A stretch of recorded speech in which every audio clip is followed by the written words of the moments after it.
Hi, fourth grade. We are on Whatshisface Part 5. Chapter 10. Four Full Mississippians. Starting on Monday, morning rehearsals were scheduled for 8 o'clock sharp, an hour before school starts. Cooper catches the early bus rather than walking. No one appreciates this more than Roddy. Of all modern advantages over the 16th century, the Ghost considers the Primrose huge carriage without the horses the most spectacular, with the possible exceptions of TV and Chia Pets. Would that my poor father could experience these wonders, Roddy comments through the earbud as Cooper stands at the corner. He never lived to see his experiments bear fruit. Oh, the carriage approacheth. Prepare thyself, Cooper Vega. As the big vehicle roars up the street, Cooper aims the GX4000 camera and snaps a picture. Roddy's translucent form whooshes out of the phone and makes for the bus in a shimmering swan dive. For an instant he's sitting, jutting and transparent on the hood, beaming back at Cooper, while the driver blinks in confusion. Then, in a whirl of mist, Roddy is drawn back into the phone, laughing his glee via the earbud. These brief jumps outside the phone have become a ritual between them. Cooper worries that people might notice Roddy's specter out in the world, but the whole thing is over so quickly that nobody recognizes the sparkling cloud as anything other than a wisp of mist or a splash of light. Besides, it's Roddy's favorite thing. The ghost had such a crummy life. How can Cooper deny him this little bit of fun? Glorious, Roddy sighs. 'Tis almost like being alive again, methinks. No problem, Cooper replies. Is it just that his imagination, or are these jumps getting longer every time? He could swear this one lasted 4 full Mississippis. The door folds open. Cooper climbs aboard.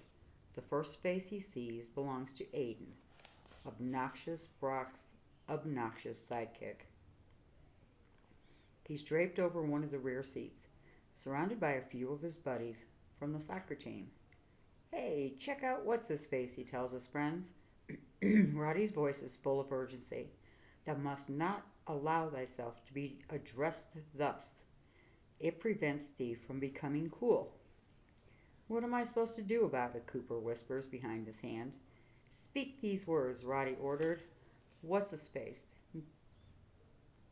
Thou might name me, but had my rat found your face, I should shave its hindquarters and train it to present itself rearward. I can't tell them that, Cooper hisses. Say it. Cooper turns to face the soccer players, struggling to translate Roddy's flowery words into 21st century English. What are you looking at? Aiden challenges. I may be what's-his-face, Cooper shoots back, but if my dog had your face, I'd shave its butt and teach it to walk backwards. There's a shocked silence, and then Aiden's soccer friends burst into laughter. Aiden sits open-mouthed a moment longer before joining in. He reaches his fist into the aisle, and for an instant, Cooper thinks he's about to get punched. It takes a few seconds for him to realize he's being invited to fist bump. Good one, kid, Aiden says approvingly as they knuckle tap. Roddy, it worked, Cooper mumbles once he's sure that the engine noise covered his voice. The ghost issues a satisfied, Brock gets on to the next step. Hey, everybody, it's Romeo. Where Fort art me? As he lumbers to the back to join his friends. He makes a point of elbowing Cooper in the side. Morning, loser. Cooper listens for the next instructions from his ghostly friend, but the earbud is silent. That morning, Cooper finally gets a chance to speak his line. He blows it. Instead of, "Here's Romeo's man. We found him in the churchyard," he says. "Here's the church man. We found him in Romeo's yard." It gets screams from the rest of the cast, his face bright red. Cooper wonders if he'll ever live it down. "Sorry," he mumbles. "I could train my bungee to say it," Brock crows, and he'd get it right. "Speak thus," Roddy orders. "My mind worketh not whilst low hangeth the sun in the eastern sky." "I guess I'm not a morning person," is what Cooper translates.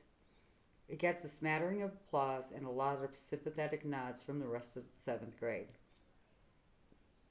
Roddy always seemed to know exactly what to say. How can a kid who died more than 4 centuries ago understand more about surviving middle school than a real middle schooler? As the day goes on, Cooper keeps the earbud in and his mind open to any advice his ghostly friend might have to offer him.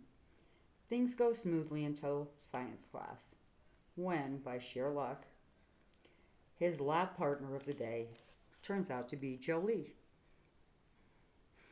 Roddy is enthused. "Fortune hath smiled upon thee, Cooper Vega. Thou must say this to her. Thine beauty shineth as the brightest star lighting up the night." "The book says we need a Bunsen burner," Cooper tells her. "All well and good," Roddy says impatiently. "Now speak of her beauty." "Cut it out," Cooper murmurs into his hand. "No, not you, Jolie. I was clearing my throat." She gazed at him, perplexed, a look that suits her well. She pulls her lab coat tighter around her Carlsbad Club t-shirt. "Okay, what chemicals do we need?" Roddy continues to nag as the two select various powders and liquids from the shelves according to the experiment's instructions. His tone changes as Jolie lists the various compounds they've collected. "Methinketh I know this, Cooper Vega. This experiment was first performed by mine own father. Thou shalt ennoble thyself greatly in the eyes of thy lady." "She's not my lady love," Cooper snarls, when Jolie is away at the teacher's desk to get experiment plans initialed. "And what do you mean, ennoble myself?" "This enterprise brought upon great acclaim upon my father," the ghost insists. "No offense, but it also got him arrested as a warlock," Cooper reminds him. Roddy dismisses this. "Thou shalt speaketh of it different matter. Does thou not want fair Jolie to think thee more clever than the buffoon?" "Well, yeah." "Then do exactly as I instruct thee. Increase threefold the amount of brimstone." "Brimstone?" Cooper hisses. "This is middle school. We don't have brimstone." "It's also called sulfur. My father described it as a prince among the elements." Cooper is a little reluctant, but he can't deny that the ghost has been a big help so far. There's already speculation in the 7th grade that Jolie is bound to fall for Brock just because of the roles they're playing. Cooper sure not going to steal any of her attention as second watchman. How can he pass up the chance to make a big impression? He takes the measuring spoon, adds 2 large scoops to their mixture, and stirs quickly so the yellow sulfur is mixed in with the other chemicals. Jolie returns with the signed experiment book. "I hope we got all the measurements right." "Trust me," he assured her. "Okay," the teacher announces. "All the groups are good to go. Fire up the Bunsen burgers." Cooper snares the beaker with the long tangs and holds it over the flame. How come ours is bubbling so much more than everyone else's? Jolie wonders. Cooper is about to reply when there's a percussion boom. flash momentarily blinds everyone in the lab. Then Cooper blinks, the dots out of his vision. He sees a plume of yellow and black smoke pouring out of the beaker, filling the room from ceiling downward. Hey, Brock points out, check out what's his face. That's when the settling fog reaches everybody's nostrils. The stench of rotten eggs is overpowering. Cooper gags and drops the tongs. The beaker shatters on the floor. Athletic Jolie leads the stampede for the door. The odor follows them out in the hallway. Is it not glorious? Roddy demands in Cooper's ear.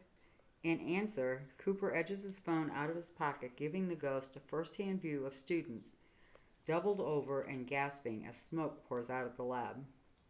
Mayhap not.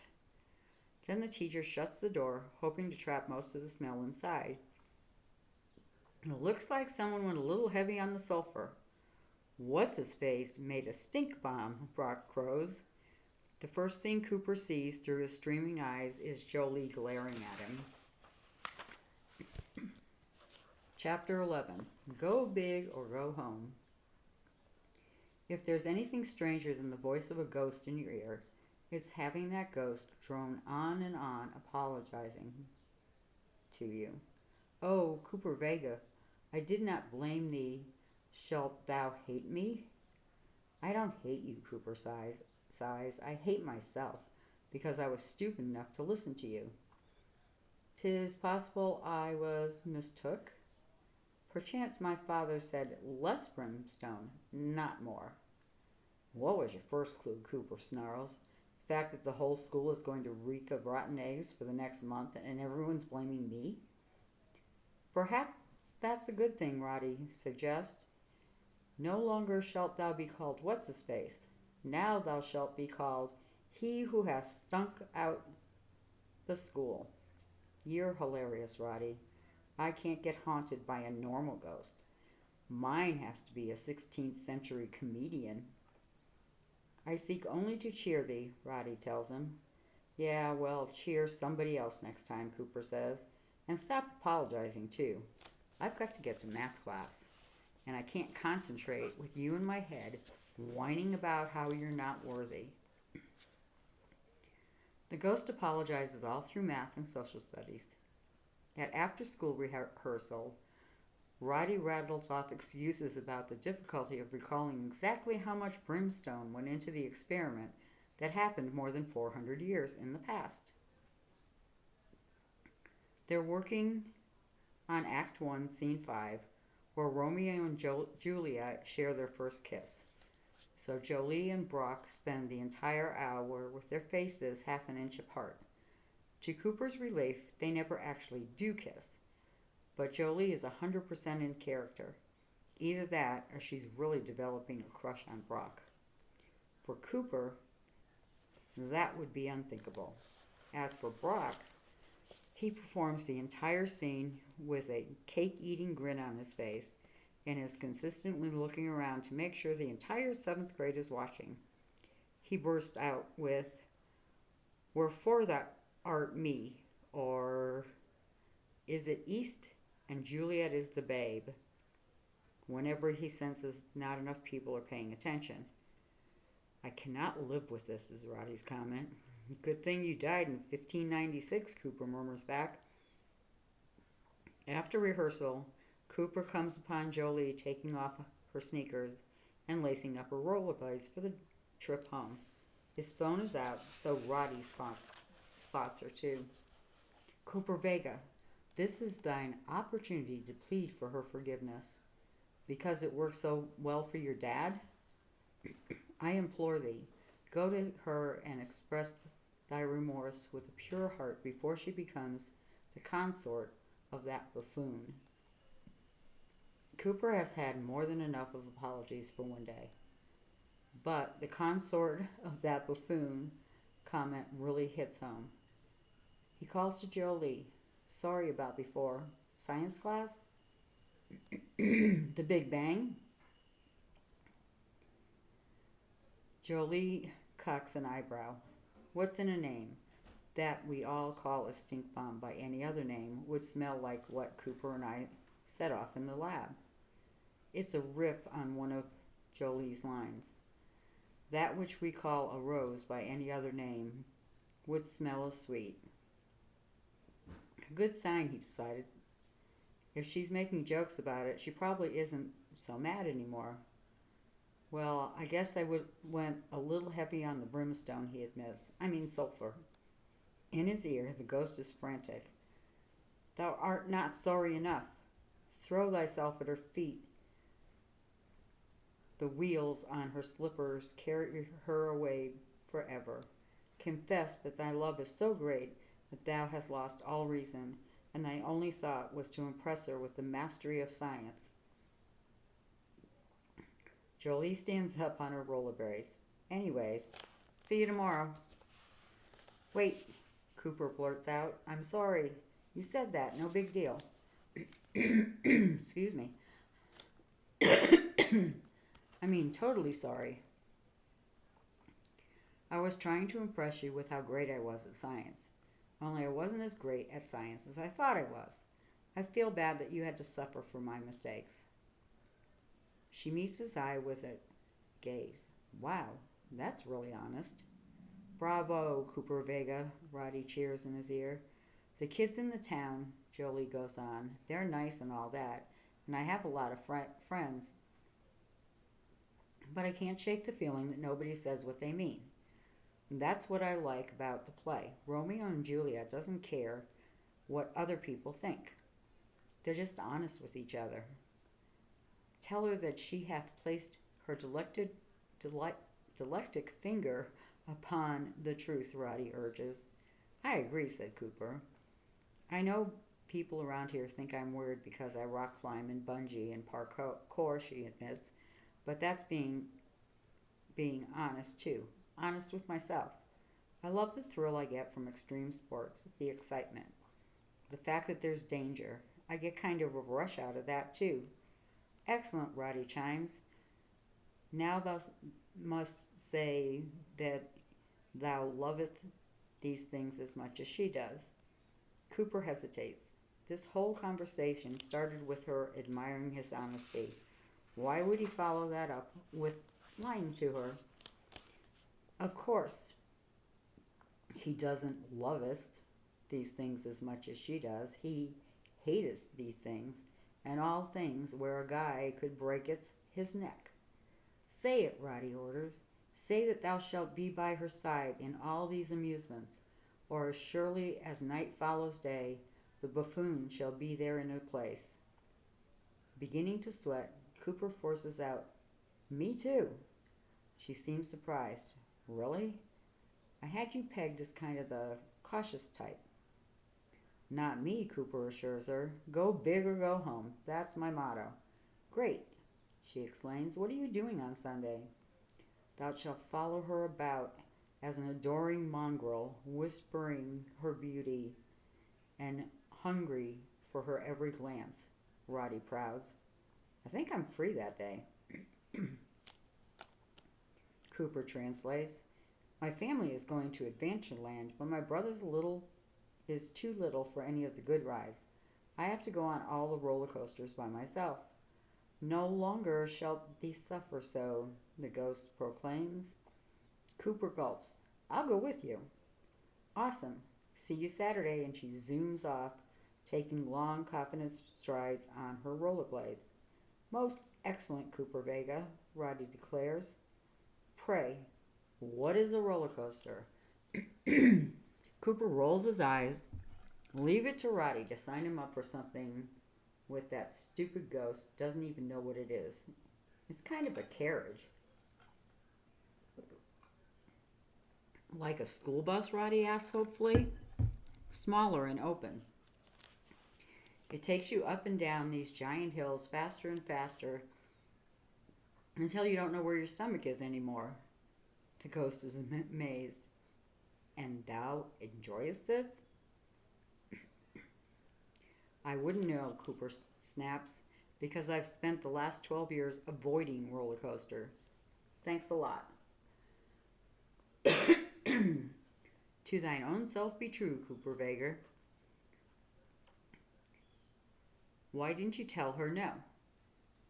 Cooper has to admit he's right. This is practically like being asked out by Jolie Solomon. A roller coaster ride is a small price to pay to spend a whole Saturday with her. Chapter 12. The Loose Nuke. Adventureland is Stratford's own amusement park. Not quite Six Flags level, but a world-class attraction on the edge of town, not far from the Wolfson estate. The plan is to meet there around 1 o'clock. Cooper makes sure to arrive 45 minutes early for some advanced scouting. He gets a ride from Veronica and her boyfriend, Chad Bumgardner.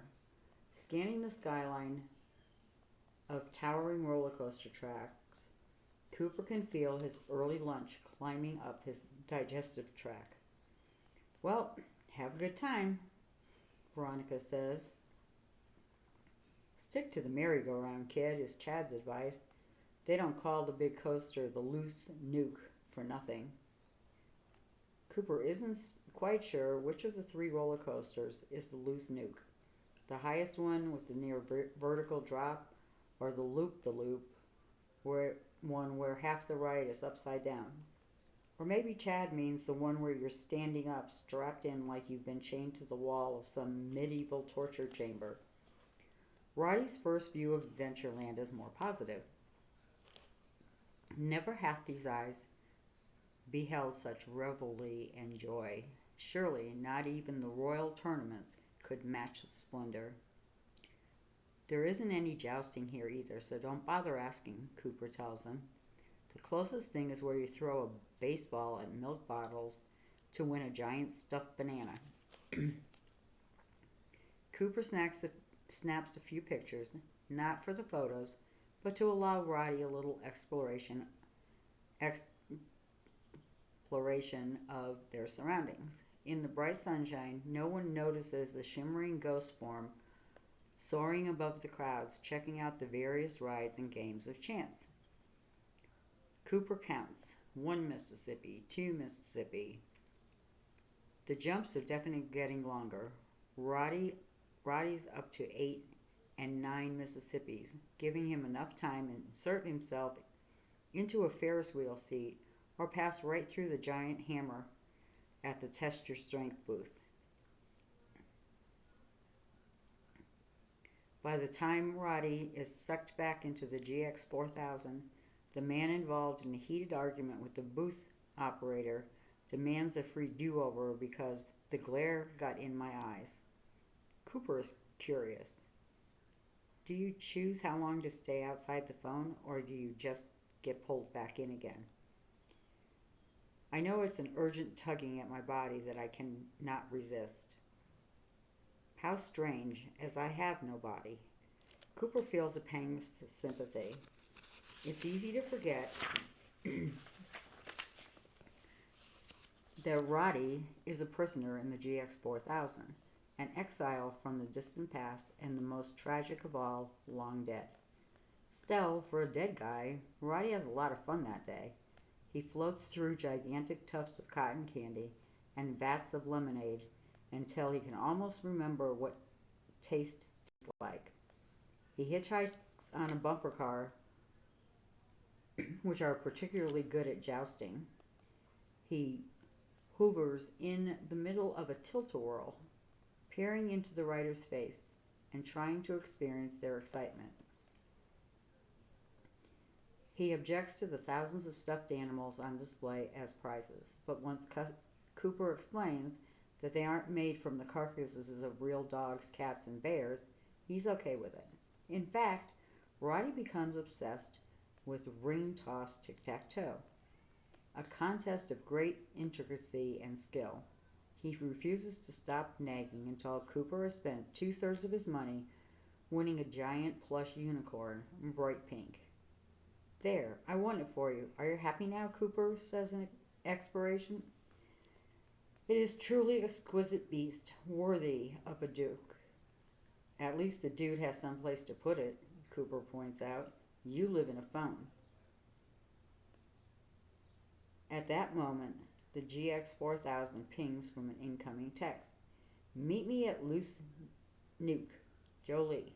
The Loose Nuke. Why does it have to be that one? There are some nice smaller roller coasters in Kittyland. No such luck.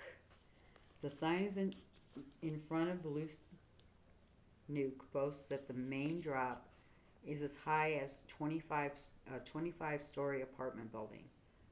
Jolie is waiting there, a quiver with excitement. Despite everything, Cooper is delighted to see her. This isn't school, where they both have no choice but to be there. It almost feels like a real date, just the two of them. Hey, check out Whatshisface and his enchanted unicorn.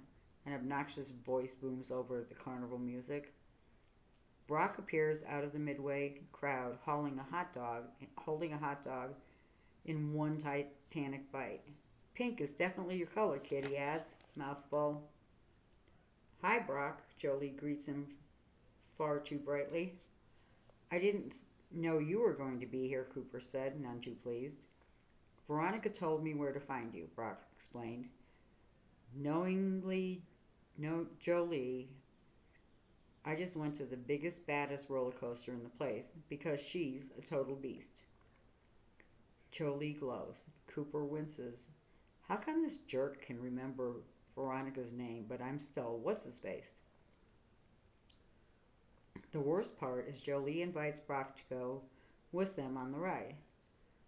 So not only does Cooper have to go on the deadliest roller coaster in 3 states, but he doesn't even get to sit next to Jolie. Brock steals a seat between the two of them, so Cooper is squished between beefy Brock on one side and the stuffed unicorn on the other. Cooper has spent a lot of time stressing over his first roller coaster experience. It's 1,000 times worse than he expected. The only good thing about it was that he's jammed right into his seat so tightly he can't possibly be flung out of the car to his death. First, the ride ratchets up really slowly, groaning all the way, at a height unimaginable without a helicopter. Then you drop like a stone straight down. Cooper leans over trying to see Jolie, but Brock is in the way, howling at the top of his lungs. And through it all, Rowdy is shouting urgently into his earbud. What manner of suffering is this? Art thou being tortured? At the very last second, the car swoops up out of freefall and climbs another hill for another drop. It goes on and on. It never gets better, and Cooper never gets used to it. Roddy had it right, he reflects. Why, we are being tortured. Just then, Cooper couldn't take it anymore. The car lurches to a stop, which is even more violent than the part that came before. Jolie jumps out off the ride, flushed with pleasure. That was extreme. Cooper isn't sure he can move his rubbery legs until Brock pulls him out of the car, unicorn and all. The soccer star wobbles down the ramp to the nearest trash can, bends over, and throws up his hot dog in one heave. He wipes his mouth on his sleeve and roars, "Let's go again!" All Cooper wants to do is find a quiet place to lie down until his stomach drops out of his throat. But there's no way he's going to leave Jolie with that giant doofus. This is Cooper's day after all. Brock just horned in on it thanks to Veronica's big mouth. So they go again and again. They ride the Loose Nuke 4 times. The Cataclysm twice, and the Decapitator once. The Cataclysm was so violent that the unicorn goes spinning off out of the car at one of the loop-de-loops. Cooper's phone almost followed. At the last second, he was able to snatch the GX 4000 out of the air, but the unicorn is gone for good. Save me, Cooper Vager. What is this sorcery? Roddy wails in the earbud. At the end of the ride, the ghost image on the screen looks a little pale. Jolie is just suggesting that they go on the G-Force free fall parachute drop when her parents text her to meet them at the gate because it's time to go home. Cooper's never been so grateful for anything in his life. It was awesome of you to meet me here, she explains, throwing her arms around Cooper and hugging him. In that tiny perfect instant, 2 hours of non-stop terror and gut-wrenching nausea disappear in a puff of smoke. Then she spoils it by saying the exact same thing to Brock and embracing him too. The two boys stand side and side and watch her run off to meet her family. Don't even think about it, kid, Brock tells him once she's out of earshot. What are you talking about? Cooper demands. You know, Jolie. Hey, Cooper's angry. She asked me to come here today. You're the party crasher. Just remember who Romeo is and who the loser with one line in Act 5. They part definitely not as friends. When Cooper takes out his phone to text Veronica for a ride home, Roddy is there to greet him. A triumphant day, Cooper Vega. Yeah, sure. You're not the one who's about to barf up every meal he ate going back to last February. Well worth the sacrifice, Roddy insists. Would not Barnabas gladly exchange some small suffering to be near his beloved Ursula? Barnabas died, Cooper reminds him. Maybe not on the roller coaster, but it still counts. 'Twas Romeo who died, thanks be to that thief Shakespeare. Barnabas was to win the love of his fair lady and live in bliss ever and none. I don't think that's going to happen to me, Cooper said. You heard Brock. He's after Jolie big time, and he's got the inside track, because she's Juliet, he's Romeo, and I'm Whatshisface. Roddy looked at him, his expression solemn. Hear me, thou shalt also learn the part of Romeo. What for? Cooper asked. I'm second watchman. I can't even get that right. Brock is a naughty, padded, wits-to-let buffoon. He is unfit for such a role as Romeo. He will fail, and thou shalt become his replacement. Thus will Jolie be drawn to thee. 'Tis foolproof. Cooper stares at the ghost on the screen. Okay, Brock isn't a natural actor like Jolie, but he's doing a halfway decent job as Romeo. How can Roddy be so sure that he's going to drop out? And there's an even bigger problem with the ghost plan. How am I supposed to learn all of Romeo's lines? I don't get any rehearsal time because it's not my part. Thou dost forget, Cooper Vega, I wrote the play. No one knoweth Romeo better than I. I shall teach you. Okay, that's the end of part 5. Part 6 to come.